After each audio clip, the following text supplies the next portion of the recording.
প্রিয় শিক্ষার্থী বন্ধুরা, বাসায় সবাই কেমন আছো? আশা করি সবাই ভালো আছো। আমি মোহাম্মদ আবু সালাম আজকে তোমাদের অনলাইন ক্লাসে যুক্ত হয়েছি। আজকে আমরা আলোচনা করব সপ্তম শ্রেণীর তৃতীয় অধ্যায় পরিমাপ সম্পর্কে। তো এসো সবাই আমরা বোর্ডের দিকে খেয়াল করি। আজকে আমরা এই পরিমাপ সম্পর্কে যা শিখব, আমাদের আজকে কি শিখব আমরা? প্রথমে আমরা দৈর্ঘ্য পরিমাপ, ক্ষেত্রফল পরিমাপ, ওজন পরিমাপ ও তরল পদার্থের আয়তন পরিমাপ সম্পর্কে ধারণা লাভ করতে পারব। দৈর্ঘ্য পরিমাপের আন্তঃসম্পর্ক ব্যাখ্যা করতে পারব এবং এ সংক্রান্ত সমস্যা সমাধান করতে পারব। স্কেল ব্যবহার করে আয়তাকার ও বর্গাকার ক্ষেত্রের দৈর্ঘ্য ও প্রস্থ পরিমাপ করে ক্ষেত্রফল নির্ণয় করতে পারব। ঠিক আছে? তাহলে এই সম্পর্কে আমরা আজকে বিস্তারিত আলোচনা করব। প্রথমে আমরা জানব পরিমাপ কি। পরিমাপটা কি আমাদের জানতে হবে। তোমরা নিশ্চয়ই জানো, আমরা দৈনন্দিন জীবনে নানা কিছু মাপযোগ করি। আমাদের দৈনন্দিন জীবনে এই মাপযোগ করাকেই বলা হবে পরিমাপ। তাহলে আমাদের দৈনন্দিন জীবনে আমরা যে মাপযোগগুলো করি, যেমন আমরা এই টেবিলটা কত ফুট বা কত ইঞ্চি বা কত মিটার, এগুলো আমরা একটা নির্দিষ্ট পরিমাপ করি। তাহলে এই পরিমাপটাই হচ্ছে আমাদের নিয়ে আমরা আজকে আলোচনা করব। তাহলে আবার যদি আমরা সংজ্ঞা বলি, সবাই খাতা লিখবে। দৈনন্দিন জীবনে কোনো কিছু মাপযোগ করাকেই পরিমাপ বলে। সবাই নিশ্চয়ই বুঝতে পারছো। এবারে আমরা এই পরিমাপের সম্পর্কে আমরা আরও অনেক কিছু জানবো। আমাদের আজকের শিখন ফলে ছিল দৈর্ঘ্য পরিমাপ। তাহলে দৈর্ঘ্য পরিমাপটা কি আমাদের জানতে হবে। আমরা বাজারে গিয়ে কাপড়, বৈদ্যুতিক তার, রশি ইত্যাদি কেনাবেচা করি বা ক্রয় করি। আমরা এই ক্রয়টা এই যে আমরা যে ক্রয়টা করি, এই ক্রয়টা যখন করা হয় বা যখন কেনাবেচা করে দোকানদার, তখন একটা নির্দিষ্ট মাপের উপর ভিত্তি করে আমাদেরকে এগুলো কেনাবেচা করে। তাহলে একটা নির্দিষ্ট মাপের দৈর্ঘ্যের সাথে তুলনা করে আমাদেরকে আমরা যে কেনাকাটা করি, এটাই হচ্ছে দৈর্ঘ্য পরিমাপ। তাহলে আমরা যদি আরও স্পষ্ট করে বলতে চাই, আমরা বাজারে গিয়ে কাপড়, বৈদ্যুতিক তার, রশি ইত্যাদি কিনে থাকি। একটা নির্দিষ্ট মাপের দৈর্ঘ্যের সাথে তুলনা করে এগুলো ক্রয় বিক্রয় হয়। এই দৈর্ঘ্যকেই পরিমাপের একক বলা হয়। তাহলে সবাই নিশ্চয়ই এই দৈর্ঘ্য পরিমাপ সম্পর্কে বুঝতে পেরেছ। এবারে আমাদের এই দৈর্ঘ্য পরিমাপের জন্য আমরা দুটি পদ্ধতি প্রচলন আছে। কয়টি পদ্ধতি প্রচলন আছে? দুইটি পদ্ধতি প্রচলন আছে। এক নম্বর হচ্ছে, দুটি পদ্ধতির মধ্যে আমাদের আছে ব্রিটিশ পদ্ধতি।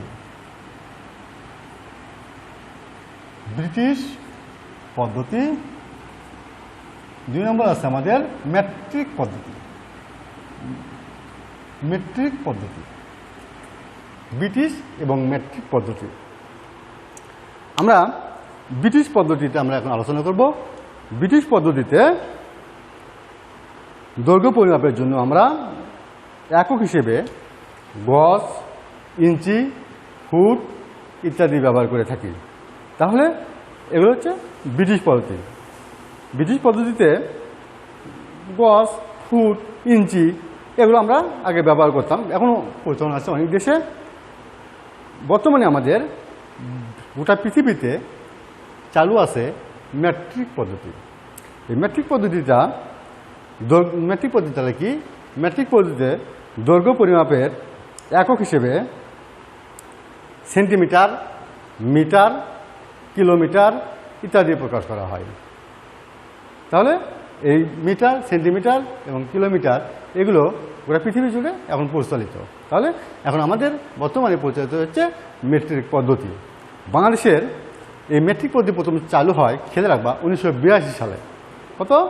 1982 সাল থেকে প্রথম বাংলাদেশে মেট্রিক পদ্ধতি চালু হয়।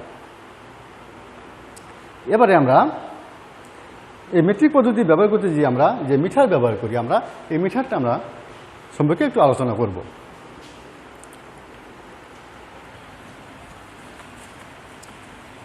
পৃথিবীর উত্তর মেরু থেকে ফ্রান্সের রাজধানী প্যারিস, পৃথিবীর উত্তর মেরু থেকে ফ্রান্সের রাজধানী প্যারিসের দ্রাঘিমা বরাবর বিষুবরেখা পর্যন্ত দৈর্ঘ্যের 1 কোটি ভাগের 1 ভাগকে বলা হবে মিটার। তাহলে আমরা আবার একটু ক্লিয়ার শুনব। পৃথিবীর উত্তর মেরু থেকে ফ্রান্সের রাজধানী প্যারিসের দ্রাঘিমা বরাবর বিষুবরেখা পর্যন্ত দৈর্ঘ্যের 1 কোটি ভাগের 1 ভাগকে বলা হবে মিটার। তাহলে মিটারটা হচ্ছে বিষুবরেখার দৈর্ঘ্যের 1 কোটি ভাগের 1 ভাগ। মোট ক্লিয়ার কথা আমাদের।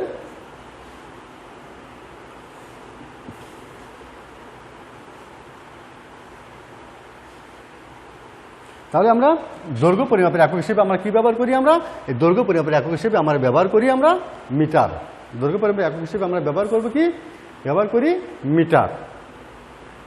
এই মিটারের আসল নমুনাটি, মিটারের যে আসল নমুনাটি এটি তৈরি করা হয়েছে প্লাটিনাম এবং ইরিডিয়াম দ্বারা। কি কি দ্বারা? প্লাটিনাম, পয়ালয়াকার টয়সিকার, প্লাটিনাম এবং হচ্ছে ইরিডিয়াম। প্লাটিনাম এবং ইরিডিয়াম দুটি ধাতুর দ্বারা এই নমুনাটি তৈরি করা হয়েছে। তাহলে আমরা যদি বলি যে এই নমুনাটি মিটার তৈরির যে নমুনাটি তৈরি করা হয়েছে দুটি ধাতুর তৈরির দ্বারা, একটা হচ্ছে প্লাটিনাম আর একটা হচ্ছে ইরিডিয়াম, যা ফ্রান্সের জাদুঘরে সংরক্ষিত আছে। যা কোথায় আছে?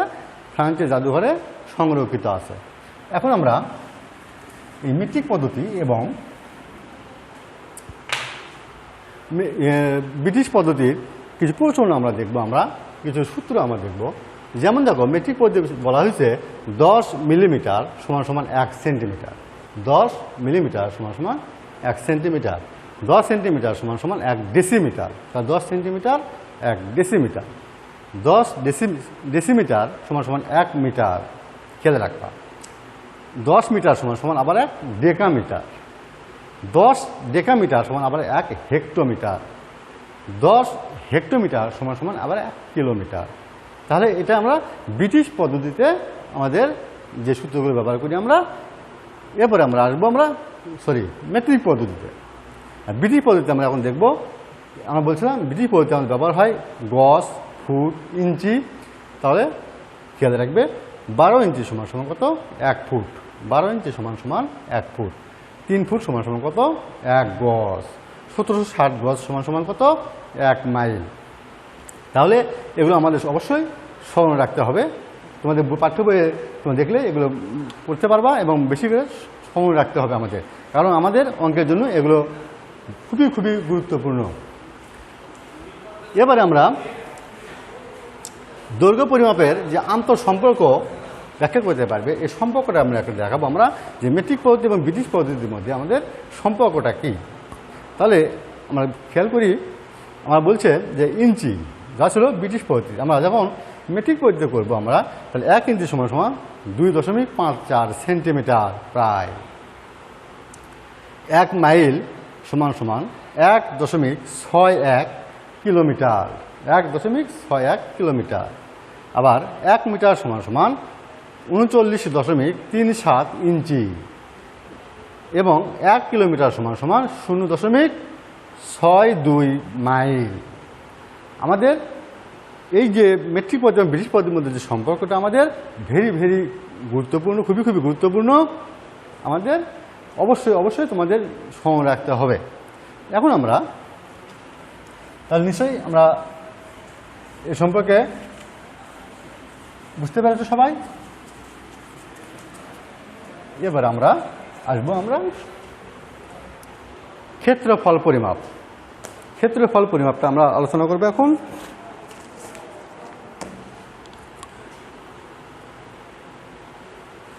ক্ষেত্রফল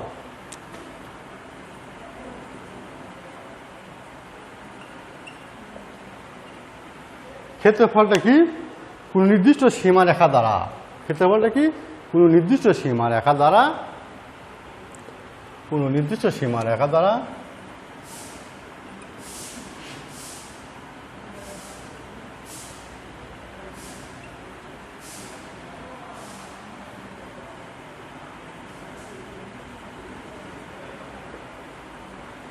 সীমারেখা, কোন নির্দিষ্ট সীমারেখা দ্বারা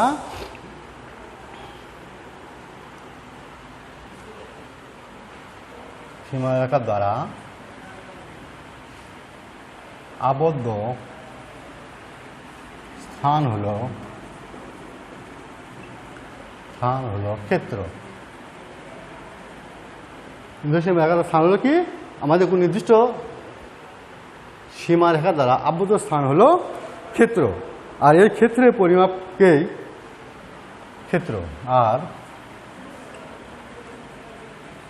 এই নির্দিষ্ট ক্ষেত্র পরিমাপকেই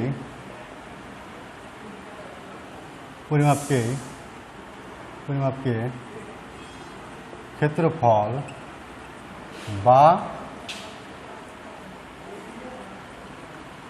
কালি বলে। তাহলে আমরা জানবো, আমরা এখানে নতুন একটা জিনিস জানলাম, আমরা কালি। তাহলে ক্ষেত্রফলের আরেক নামটা কি আমাদের? কালি। নির্দিষ্ট সীমারেখা দ্বারা আবদ্ধ স্থান হলো ক্ষেত্র। যেমন আমরা এটা আমার নির্দিষ্ট একটা স্থান আমরা কি করলাম? আবদ্ধ করলাম। এবং আমাদের এখন যদি এক ক্ষেত্রফল বের করতে আমাদের, তাহলে আমাদের কি জানতে হবে? দৈর্ঘ্য প্রস্থ জানতে হবে। এখন আমরা এই ক্ষেত্রফল মনে রাখতে হবে আমাদের, ক্ষেত্রফল সবসময় বর্গ হয়। ক্ষেত্রফল সবসময় কি হয়? বর্গ একক হয়। এখন আমরা তাহলে কিছু ক্ষেত্রফল সম্পর্কে আমরা এখন আলোচনা করব। আমরা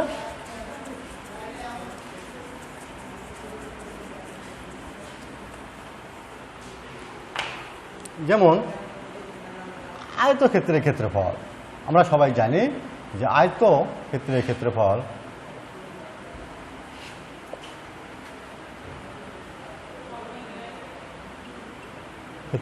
সবসময় কি হবে? দৈর্ঘ্য গুণন প্রস্থ। একক হবে বর্গ একক।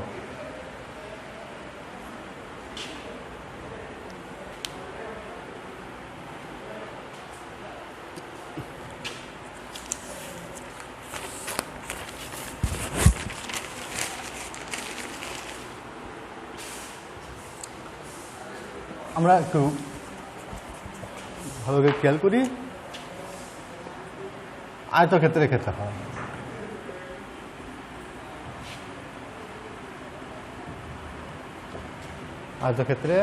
ক্ষেত্রফল দৈর্ঘ্য গুণন প্রস্থ বর্গ একক। 2 নম্বর আমরা বলবো সামান্তরিকের ক্ষেত্রফল।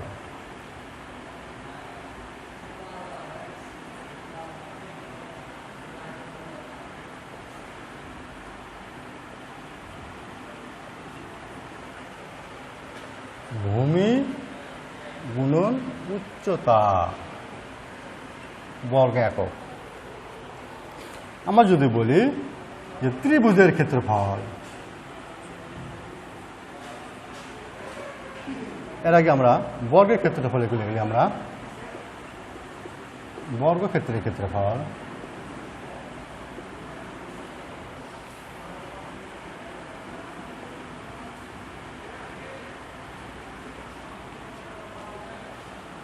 বাহুর উপর স্কয়ার বা বাহু গুণন বাহু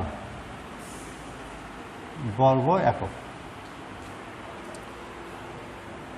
ত্রিভুজের ক্ষেত্রফল সবাই খাতায় অবশ্যই এই সূত্রগুলো উঠাবে। ত্রিভুজের ক্ষেত্রফল ত্রিভুজের ক্ষেত্রফল কি হবে বলো তো? হাফ গুণন ভূমি গুণন উচ্চতা একই বর্গ একক। তাহলে যত ক্ষেত্রফল হবে আমাদের সবগুলো হবে আমাদের বর্গ একক।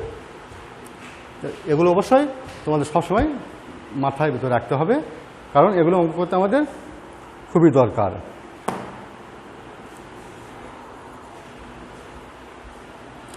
এবার আমরা আলোচনা করব ওজন পরিমাপ। ওজন পরিমাপ, আমরা ওজন যখন পরিমাপ করি, আমরা ওজন পরিমাপের সময় প্রত্যেক বস্তুর ওজন আছে এবং বিভিন্ন দেশে আমাদের বিভিন্নভাবে এই ওজন পরিমাপ করে থাকে। আমাদের দেশে ওজন পরিমাপের একক হলো, বা পৃথিবীর সব দেশে ওজন পরিমাপের বিভিন্ন দেশ বিভিন্নভাবে ওজন পরিমাপ করে থাকে।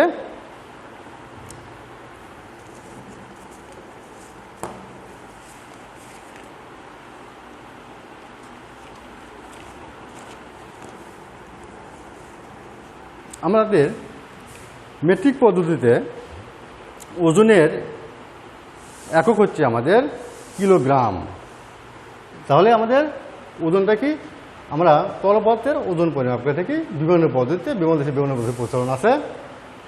তবে মেট্রিক পদ্ধতিতে ওজনের পরিমাপের একক হচ্ছে কিলোগ্রাম।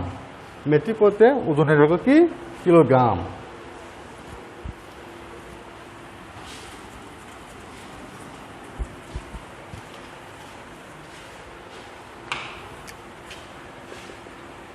তাহলে মেট্রিক পদ্ধতিতে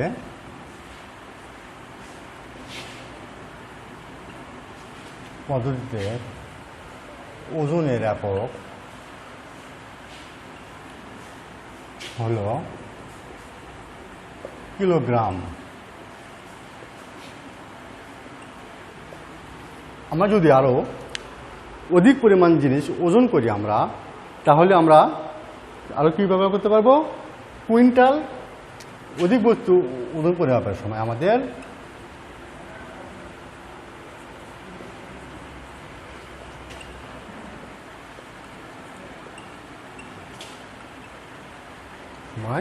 কি ব্যবহার করবো? মেট্রিক টন বা কুইন্টাল।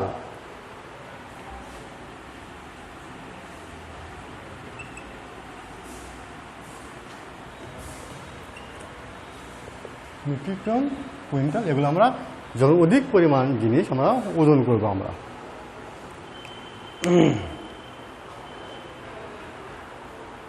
এরপরে আমরা জানবো আমরা তরল পদার্থের আয়তন পরিমাপের ক্ষেত্রে।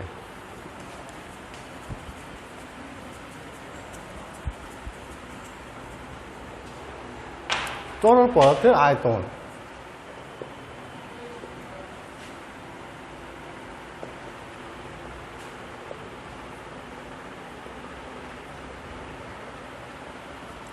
তরল পদার্থের আয়তন হচ্ছে কোনো বস্তু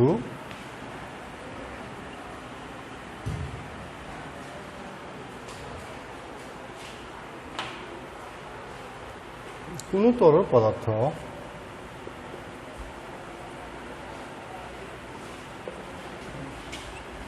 যতটুকু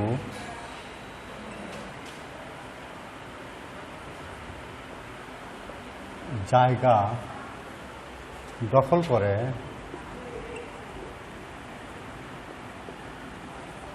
তা আয়তন। তাহলে কোনো বস্তু যতটুকু জায়গা দখল করে তা আয়তন। আমরা তরল পদার্থের আয়তন যখন পরিমাপ করব তখন আমরা কি ব্যবহার করব? তো এর আয়তন হচ্ছে, তরল পদার্থের আয়তন হচ্ছে তরল পদার্থ পরিমাপের একক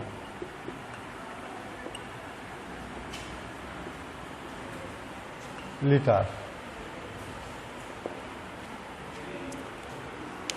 তাহলে আজকে আমরা যেগুলো শিখলাম, একটু প্রথম থেকে যদি আলোচনা করি আমরা এককগুলো নিয়ে, তাহলে কি হবে? পরিমাপটা কি? আমরা দৈনন্দিন জীবনে যা কিছু মাপযোগ করি সেটা হচ্ছে পরিমাপ। এখন দৈর্ঘ্য পরিমাপের একক হচ্ছে মিটার, দৈর্ঘ্য পরিমাপের একক মিটার, ওজন পরিমাপের একক কিলোগ্রাম, তরল পদার্থের পরিমাপের একক হচ্ছে লিটার। আমরা এটা যদি ফলো করে থাকি আমরা এবং সূত্র যদি বুঝে থাকি তাহলে আমরা চলে যাব একটা অঙ্কে যাব। আমরা অনুশীলনীতে গেলে আমরা আরও ক্লিয়ার হব। আমরা যে আজকে ক্ষেত্রফলগুলো শিখালাম, সূত্রগুলো শিখালাম, এখান থেকে যদি আমরা একটা সহজে অঙ্ক করতে পারবো অনুশীলনী থেকে।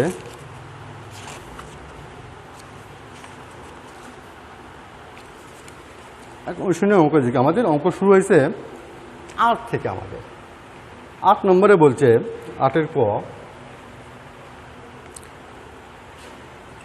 40, 39, 0 সেন্টিমিটার। সেমি, এই সেন্টিমিটারকে আমরা কিলোমিটারে প্রকাশ করতে বলছে আমাদের। সেন্টিমিটারকে আমরা কী বলছি? আমাদের কিলোমিটারে প্রকাশ করতে বলছে। তাহলে সেন্টিমিটার থেকে আমরা যদি কিলোমিটারে যাই তাহলে শুরু থেকে আমাদের বড় দিকে যেতে হবে। তাহলে আমাদের কী করতে হবে? ভাগ করতে হবে আমাদের।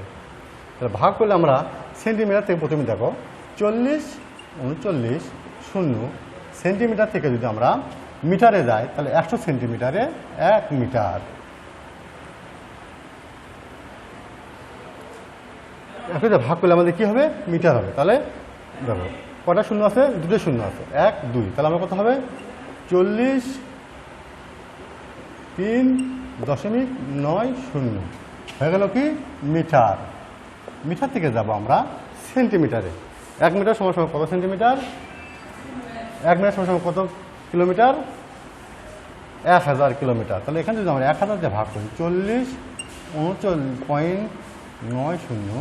এখন আমরা যাব আমরা এখানে আমরা 100 সেন্টিমিটার সমান সমান 1 মিটার। এখানে যদি বলি আমরা আবার 1000 মিটার সমান সমান 1 কিলোমিটার। তাহলে এখানে আমরা কী দিয়ে ভাগ করতে হবে? 1000 দিয়ে ভাগ করতে হবে আমাদের। হয়ে গেল কি কিলোমিটার। এখন দশমিক ছিল আমাদের 9-এর পরে আমাদের দশমিক। এখন আমাদের ভাগ আছে 3টে শূন্য দ্বারা। তাহলে দশমিক কয় ঘরে আগে যাবে? 3 ঘরে আগে যাবে। 1, 2, 3। তাহলে কত হবে আমাদের? 0.4039.0। 3 ঘরে গেছে, 4-এর আগে আসবে আমাদের দশমিক। তার আগে আমরা একটা শূন্য ব্যবহার করতে পারি। এবং কী হয়ে গেল আমাদের? কিলোমিটার।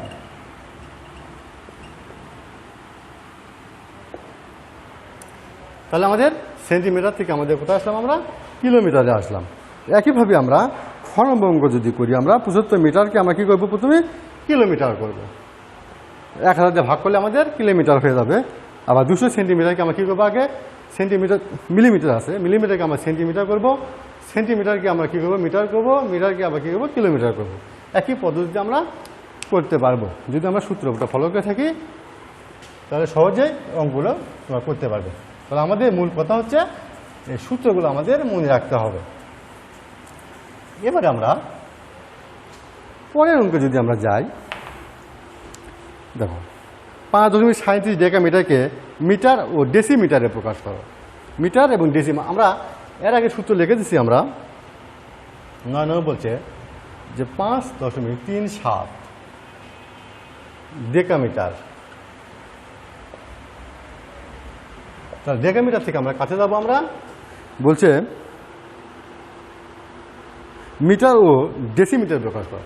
তাহলে আমরা যদি মিটারে প্রকাশ করতে বলে আমাদের, তাহলে আমরা সূত্র এর আগে করলাম যে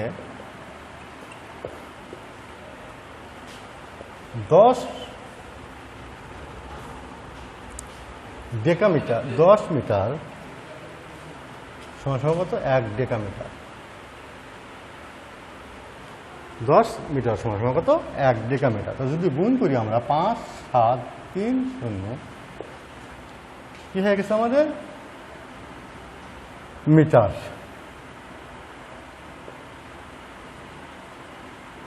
একইভাবে আমরা যদি আবার বলি যে 5.37 ডেকামিটার, এখন আমরা কী করবো? ডেকামিটারকে ডেসিমিটারে প্রকাশ করবো। তাহলে কী করতে হবে বলতো? 5.37 গুণন 100। ডেসিমিটার। কারণ 100 ডেকামিটার সমান সমান 1 ডেসিমিটার। 100 ডেকামিটার সমান সমান 1 ডেসি। গুণ করলে কত হবে আমাদের? 5, 3, 7, 0, 0, 2 ঘর 5 দশমিক। তাহলে আমাদের অবশ্যই এই অঙ্কগুলো করতে গেলে আমাদের কি লাগবে? আগের যে সূত্রগুলো আছে আমাদের, এই সূত্রগুলো অবশ্যই মনে রাখতে হবে আমাদের।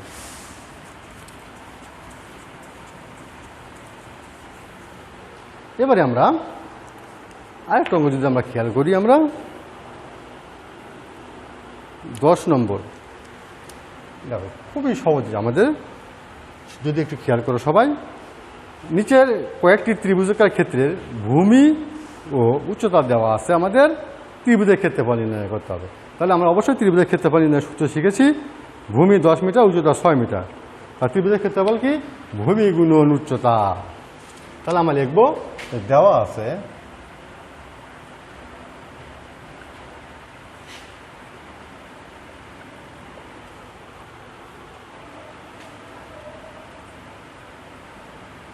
ভূমি 10 মিটার, উচ্চতা 6 মিটার। তাহলে আমরা জানি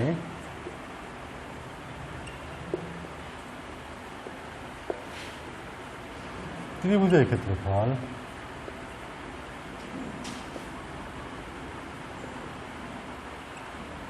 সমান সমান হাফ গুণন ভূমি গুণন বলো উচ্চতা। তাহলে হাফ গুণন ভূমি দেওয়া আছে আমাদের 10, উচ্চতা দেওয়া আছে 6 বর্গ মিটার। তাহলে 2 করে 5, 5, 6, 30 বর্গ মিটার।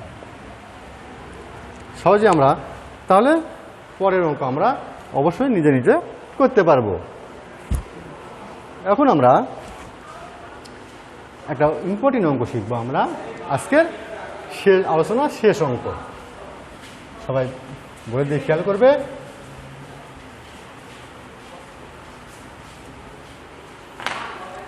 বলছে যে একটি আয়তাকার ক্ষেত্রের দৈর্ঘ্য প্রস্থের 3 গুণ, এর চারদিকে একবার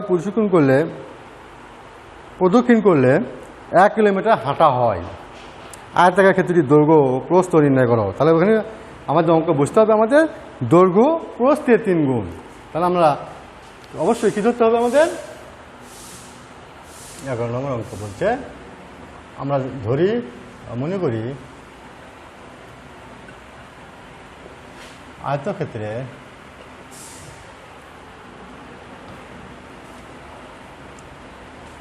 আয়তাকার ক্ষেত্রের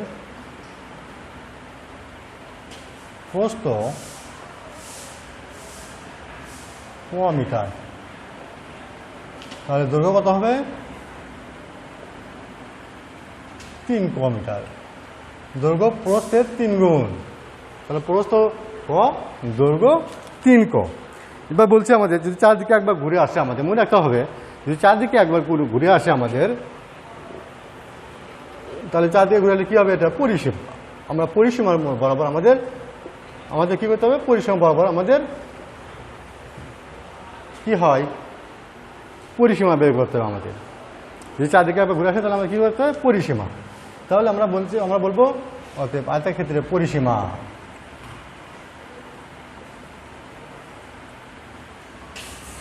কি? 2 ইন্টু দৈর্ঘ্য যোগ প্রস্থ। 2 ইন্টু দৈর্ঘ্য যোগ প্রস্থ। ঠিক আছে। এখন আমরা এখানে দেখবো আমরা কী করছে, চারদিকে একবার প্রতিদিন করলে 1 কিলোমিটার হাঁটা হয়। 1 কিলোমিটার আমাদের এখানে ছিল কি? মিটার। এখন যদি আমরা 1 কিলোমিটারকে যদি মিটার করি আমরা, তাহলে আমি কী লিখবো? আমরা যে 1000 মিটার সমান সমান কত? 1 কিলোমিটার।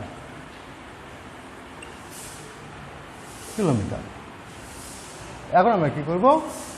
অতএব প্রশ্ন মতে আমাদের তাহলে কি হবে? সবাই খেয়াল করবা, আমার পরিসীমা কত ছিল 2 ইন্টু ক যোগ 3 ক সমান সমান 1000, বা কত হবে 2 গুণন 4 ক সমান সমান কত 1000, বা 8 ক সমান সমান 1000, বা ক সমান সমান 1000 ভাগ 8। যদি ভাগ করি আমরা 8 × 8 20, 8 × 16,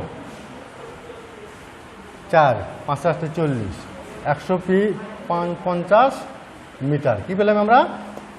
প্রস্থ পেলাম আমরা 150 মিটার। অর্থাৎ প্রস্থ কত পেলাম আমরা? 125 মিটার। তাহলে দৈর্ঘ্য কত হবে? দৈর্ঘ্য তার 3 গুণ। তাহলে কত হবে? 125 গুণন 3, 3 5 15, 7 3 375 মিটার। অতএব কত হবে? দৈর্ঘ্য কত? প্রস্থ 125 মিটার, প্রস্থ 125 মিটার, দৈর্ঘ্য 375 মিটার। ঠিক আছে, নিশ্চয়ই সবাই বুঝতে পারছো। আমরা আগামী দিনে তো আমরা এর পরের অনুশীলনগুলো আলোচনা করব। তার আগে তোমরা অবশ্যই বাসায় বসে বসে নিজের চেষ্টা করবা। চেষ্টা করলে অবশ্যই পারবা। আমরা তোমরা বাড়িতে যে কাজ করবা, তোমরা খেয়াল রাখবে বাড়ির কাজ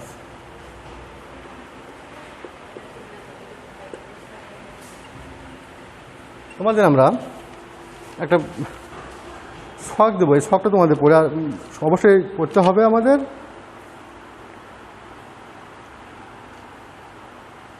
উনচল্লিশ পৃষ্ঠা,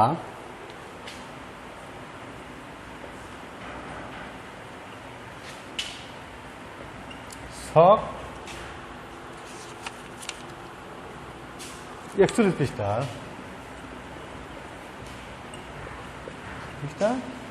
ছক, এবং এই অনুসারে আমাদের অঙ্ক করব। আমরা 9 এবং 10-এর বাকি অঙ্কগুলো করব। 9 ও 10-এর বাকি অঙ্কগুলো বাছাই করবা।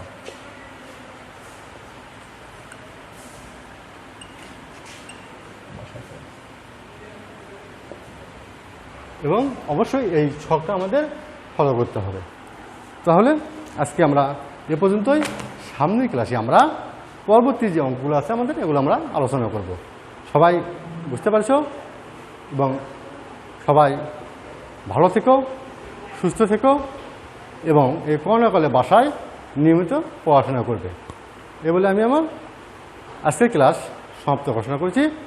সামনের ক্লাসে তোমরা সবাই আমার সঙ্গে থাকবে। খুদা হাফেজ।